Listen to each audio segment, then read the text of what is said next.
Hello students, welcome to my online chemistry class. Students, इससे पिछली class में हमने चैप्टर 9 केमिस्ट्री में वैलेंस बॉन्ड थ्योरी को पढ़ा था।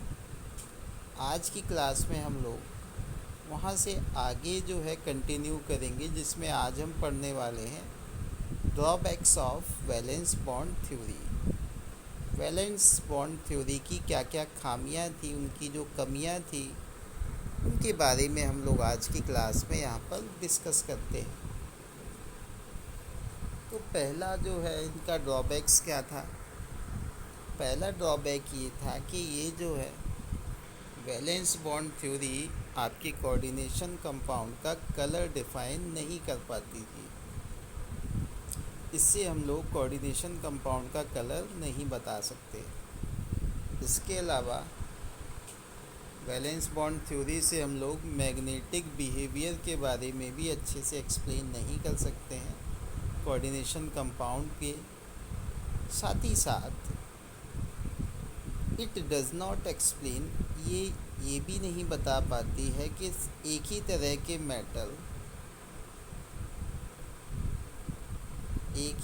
के मेटल से बनने वाले, जिनकी ऑक्सीडेशन स्टेट भी सेम है, एक ही मेटल से बनने वाले कॉम्प्लेक्स कंपाउंड कुछ को इनर क्यों बोला जाता है और दूसरे आपके आउटर कॉम्प्लेक्स क्यों बनते हैं, ये रीज़न ये थ्योरी आपकी नहीं बता पाई।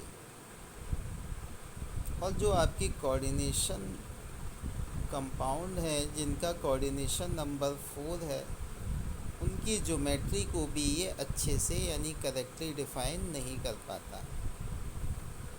जैसा कि आप यहाँ देख रहे हैं कि वैलेंस बॉन्ड थ्योरी के अकॉर्डिंग इसकी जो ज्योमेट्री है वो टेट्राहेड्रल है, जबकि एक्सरे एनालिसिस करने पर ये ज्योमेट्री आपकी स्क्वायर प्लैनर देखने को मिलती है। आई होप आपको ये ड्रॉबैक समझ में आई होंगी। इसके अलावा और भी ड्रॉबैक्स हैं, जिसमें ये बताया जाता है कि ये जो है आपका वीक फील्ड और स्ट्रॉन्ग फील्ड, लिगेंड के जो वीक फील्ड होते हैं और स्ट्रॉन्ग फील्ड होते हैं, उनमें ये डिफरेंस नहीं बता पाती है।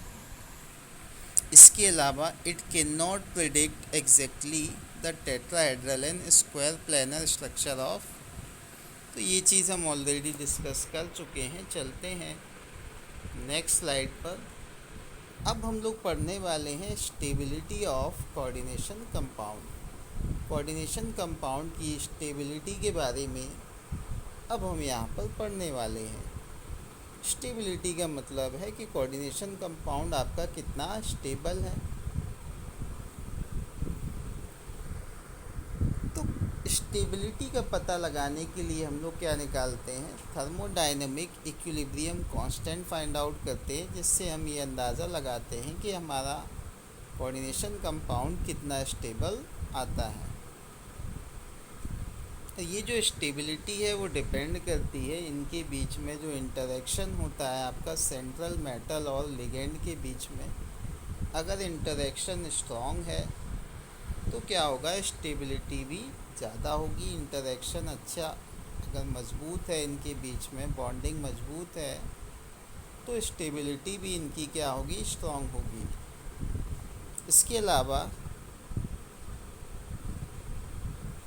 स्टेबिलिटी कांस्टेंट की वैल्यू ज़्यादा होगी। अगर स्टेबिलिटी कांस्टेंट की वैल्यू यानी इक्विलिब्रियम कांस्टेंट की वैल्यू ज़्यादा आती है तो हमारा कंपाउंड भी ज़्यादा स्टेबल होगा। आई होप आपको इतनी सी बात यहाँ पर समझ में आई होगी। अब हम बात करते हैं स्टेबिलिटी ऑफ कोऑर्डिनेशन कंपाउंड की। उनकी स्टेबिलिटी की बात करते हैं तो कैसे फाइंड आउट हम इसको करते हैं। इसको फाइंड आउट हम करते हैं इक्विलिब्रियम कांस्टेंट हम यहाँ पर लगाएंगे, जहाँ पर आपका जो मेटल है, सेंट्रल मेटल, उसको एम से डिनोट किया है। एनएल यानी नंबर ऑफ लिगेंड के आपने कितना लिगेंड जो है कोऑर्डिनेशन कंपाउंड में कितने जुड़े हैं। इसमें जो आपका के है ये आपका इक्विलिब्रियम कांस्टेंट है। तो तो आप ये मान के चलें कि के की वैल्यू अगर ज़्यादा आएगी, यानी इक्विलिब्रियम कांस्टेंट की वैल्यू अगर ज़्यादा आती है, तो हम कह सकते हैं कि इसकी जो कोऑर्डिनेशन कंपाउंड है, इनकी स्टेबिलिटी भी आपकी ज़्यादा रहेगी। और के डैश जो है यहाँ पर दिया है वो अनस्टेबिलिटी कांस्टेंट को दर्शाता है, इसलिए इसको के डैश से डिनोट किया गया। ये आपका इन्वर्सली प्रोपोर्शनल होता है स्टेबिलिटी के। स्टेबिलिटी का अपोजिट क्या होगा? अनस्टेबिलिटी। अब चलते हैं नेक्स्ट स्लाइड पर, जहाँ पर हम लोग देखने वाले हैं कुछ हम ऐसे ही कोऑर्डिनेशन कंपाउंड को कंपेयर करते हैं उनकी स्टेबिलिटी के अकॉर्डिंग। आप देखिए यहाँ पर ये जो कोऑर्डिनेशन कंपाउंड है, इनकी जो स्टेबिलिटी है आपकी सबकी अलग अलग है। अब अगर हम लोग अमीन और CN यानी साइनों की, साइनेट का अगर कंपैरिजन करें, तो हम ये पाते हैं कि CN वाले जितने भी हैं उनका जो स्टेबिलिटी है वो ज़्यादा आती है एज़ कम्पेयर टू अमीन वाले, यानी NH3 वाले जो कॉम्प्लेक्स हैं उनके कंपैरिजन में CN वाले आपके ज़्यादा स्टेबल हैं। इससे हमें ये पता चलता है कि ये जो CN है आपका वो स्ट्रॉन्गर लिगेंड होता है एज़ कम्पेयर टू अमीन। इसके अलावा स्टेबिलिटी आपकी डिपेंड करती है charge density of central metal. जो आपका सेंट्रल मेटल, यानी कि यहाँ पर आप देखें, यहाँ पर कैडमियम है, यहाँ पर अर्जेंटिनम यानी सिल्वर है, कॉपर है, सिल्वर है, कोबाल्ट है, ये आपके सेंट्रल मेटल आयन है। तो इनके आयनिक रेडियाई पर भी, मेटल आयन की आयनिक रेडियाई पर भी डिपेंड करती है। इसके अलावा नेचर ऑफ लिगेंड, यानी लिगेंड अगर आपका स्ट्रॉन्ग है तो स्टेबिलिटी भी आपकी ज़्यादा होगी। तो ये दो चीज़ों पर निर्भर कर। अब हम आगे बात करेंगे क्रिस्टल फील्ड थ्योरी के बारे में। वैलेंस बॉन्ड थ्योरी हमने पढ़ी, इसके बाद हमने स्टेबिलिटी पढ़ा। अब हम पढ़ेंगे क्रिस्टल फील्ड थ्योरी के बारे में, जिसमें क्रिस्टल फील्ड थ्योरी की अगर हम बात करें तो इस थ्योरी को देने वाले साइंटिस्ट का नाम था हैंस बेथ और वेन ब्लैक। ये दो साइंटिस्ट थे। क्रिस्टल फील्ड थ्योरी यह बताती है कि जो आपका इंटरेक्शन होगा मेटल आयन और लिगेंड के बीच में, वो इलेक्ट्रोस्टैटिक होता है, यानी कि इलेक्ट्रोस्टैटिक बिहेवियर ये इंटरेक्शन शो करता है। इसके अलावा क्रिस्टल फील्ड थ्योरी में आपको ये बताया गया, जो आपके सेंट्रल मेटल एटम होते हैं, इनके चारों तरफ जो लिगेंड्स जुड़े होते हैं वो या तो आपके नेगेटिवली चार्ज होंगे या फिर न्यूट्रल होंगे। पॉजिटिवली चार्ज जो है वो नहीं होते हैं। ऐसे लिगेंड जो आपके जब भी आपका कोऑर्डिनेशन कंपाउंड बनेगा according to crystal field theory, तो जो लिगेंड होंगे तो उन पर या तो आपका नेगेटिव चार्ज होगा या फिर न्यूट्रल चार्ज होगा। पॉजिटिव चार्ज उनमें कभी भी नहीं रहेगा।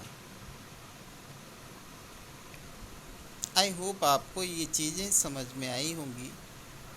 सेंट्रल एटम जो होते हैं उनमें 5 जो हैं डीजेनरेटेड ऑर्बिटल्स होती हैं। ये चीज़ें आपकी क्रिस्टल फील्ड थ्योरी में बताई गई। अब अगर हम लोग आगे बात करते हैं क्रिस्टल फील्ड स्प्लिटिंग के बारे में, क्रिस्टल फील्ड थ्योरी का ही एक कॉन्सेप्ट है, इसमें हम लोग यहाँ पर बात कर रहे हैं क्रिस्टल फील्ड स्प्लिटिंग के बारे में। ये क्या होता है इसको हम एक बार समझ लेते हैं।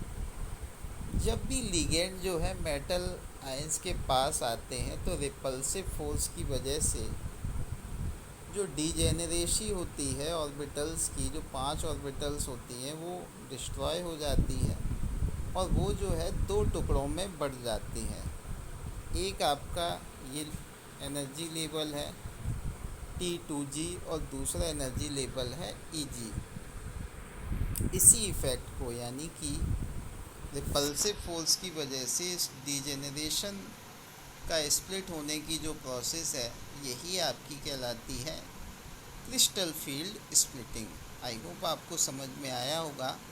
एक बार मैं फिर से क्लियर कर देता हूँ। जब कोई लिगेंड जो है आपका मेटल आयन के पास जाता है तो रिपल्सिव फोर्स की वजह से क्या होता है, इनकी डिजेनरेसी ऑर्बिटल्स की वो टूट जाती है और ये दो ग्रुप में डिवाइड हो जाते हैं। इसी ग्रुपिंग को कहा जाता है क्रिस्टल फील्ड स्प्लिटिंग। स्प्लिट माने होता है टूटना। आई होप आपको इतनी सी बात यहाँ पर समझ में आई होगी। अब हम चलते हैं नेक्स्ट स्लाइड पर। तो क्रिस्टल फील्ड में आपको और क्या बताया गया, रिपल्शन की वजह से। अब ये जो रिपल्शन होता है आपका, जब ये लिगेंड नज़दीक आते हैं सेंट्रल मेटल के पास, तो जो लिगेंड के अलोंग एक्सिस के अलोंग में जो ऑर्बिटल्स होती हैं उनकी एनर्जी बढ़ जाती है, और जो लिगेंड के बीच में होते हैं ऑर्बिटल्स वहाँ पर एनर्जी कम हो जाती है। साथ ही साथ इसमें ओवरलैपिंग देखने को नहीं मिलती है। Crystal field stability energy, crystal field theory से हम लोग क्रिस्टल फील्ड स्टेबिलिटी एनर्जी को फाइंड आउट कर सकते हैं, और इसकी स्टेबिलिटी भी आपकी कॉम्प्लेक्स की निकाली जा सकती है। आई होप आपको इतनी सी बातें। अब हम आगे बात करते हैं क्रिस्टल फील्ड थ्योरी का एप्लीकेशन के बारे में। टेट्राहेड्रल ज्योमेट्री में इनका एप्लीकेशन क्या होता है। इसमें जो आपका सेंट्रल मेटल होता है वो सेंटर में रखा जाता है, और जो लिगेंड है आपके वो चारों कॉर्नर्स पर पाए जाते हैं। लिगेंड जब जो है सेंट्रल मेटल के पास आते हैं, तीन एक्सिस यानी एक्स, वाई और जेड एक्सिस पर ये इनके साथ आकर जुड़ते हैं। तो जब आपका स्ट्रॉन्ग फील्ड लिगेंड होता है, यानी लिगेंड आपके स्ट्रॉन्ग फील्ड लिगेंड्स होते हैं, तब इलेक्ट्रॉन्स क्या करते हैं, हाइयर एनर्जी लेवल यानी ईजी वाली एनर्जी लेवल पर पेयरिंग पसंद करते हैं। अगर क्या होता है, जिससे आपकी ये जो कॉम्प्लेक्स यानी कंपाउंड बन रहे हैं वो लो स्पिन कॉम्प्लेक्स देखने को मिलते हैं, लेकिन जब आपके वीक फील्ड लिगेंड यहाँ पर जुड़ते हैं सेंट्रल मेटल के साथ, तब क्या होता है, इलेक्ट्रॉन्स आपकी हाइयर एनर्जी लेवल यानी T2G लेवल पर पेयरिंग करना पसंद करते हैं। इस तरीके से हाई स्पिन कॉम्प्लेक्स जो है फॉर्म होता है।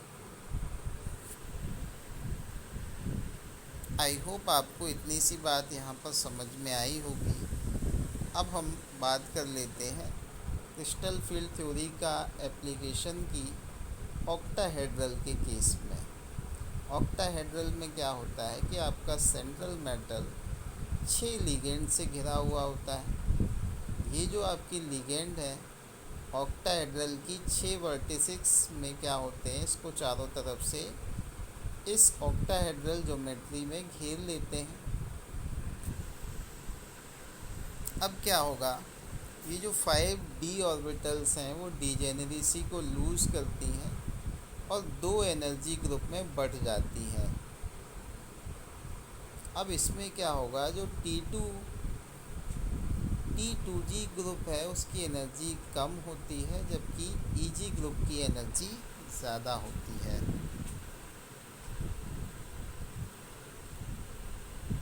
कि आपने देखा था टेट्राहेड्रल के केस में T2G एनर्जी लेवल हाई होता था और Eg एनर्जी लेवल लो होता था।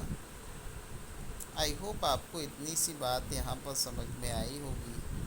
अब हम बात करते हैं क्रिस्टल फील्ड थ्योरी की लिमिटेशन यानी उनकी कमियों के बारे में।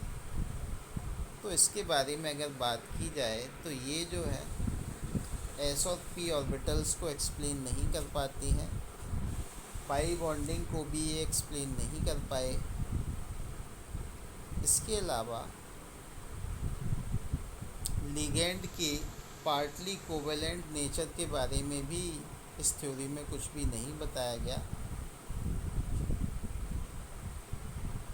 इसके अलावा अगर वाटर की बात करें तो वाटर एक स्ट्रॉन्ग लिगेंड है एज़ कम्पेयर टू अल्कोहल।